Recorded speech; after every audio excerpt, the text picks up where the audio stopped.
আমি আর এই বনে থাকতে চাই না। এই বনে দুষ্টু পাখির অভাব নেই। কখন কে জানি আমার ডিমটা নষ্ট করে দিবে। কালই আমি অন্য কোনো জঙ্গলে চলে যাব।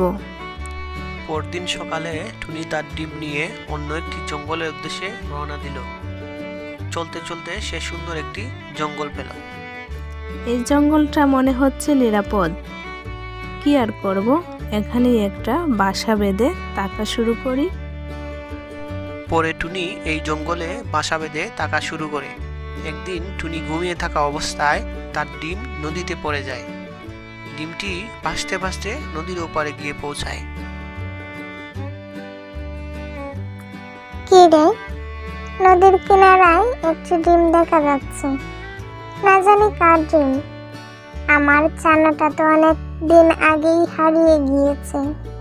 কত জায়গায় খুঁজলাম, পেলাম না।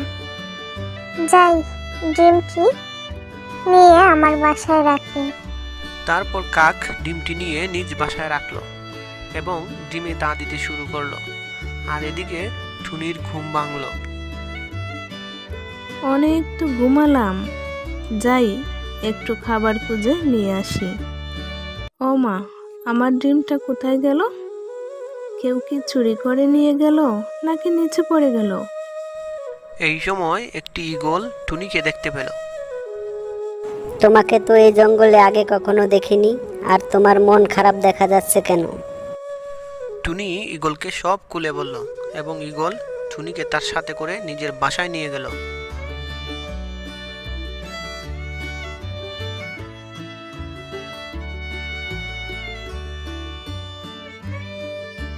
এই ছানাটা কি তোমার? ওকে আমি কুড়িয়ে পেয়েছি। যদি কোনোদিন ওর মায়ের দেখা পাই তাহলে ওর মায়ের কাছে ফিরিয়ে দেব। এদিকে কাক টুনির ডিমে তা দিয়ে বাচ্চা ফুটালো।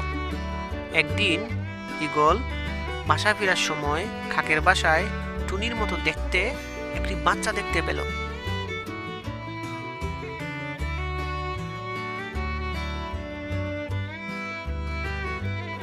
ও কাক, তোমার বাচ্চাটা তো অনেক সুন্দর। তাহলে শোনো ঈগল ভাই, পরে কাক ঈগলকে সব খুলে বলল।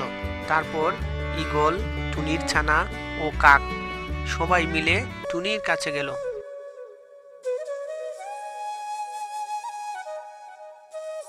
টুনিও তার ছানা ফিরে পেল।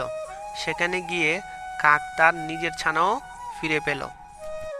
বন্ধুরা, আরো মজার মজার গল্প পেতে রাইসা কার্টুন চ্যানেলটি সাবস্ক্রাইব করে বেল বাটনটি বাজিয়ে দিন। Thank you.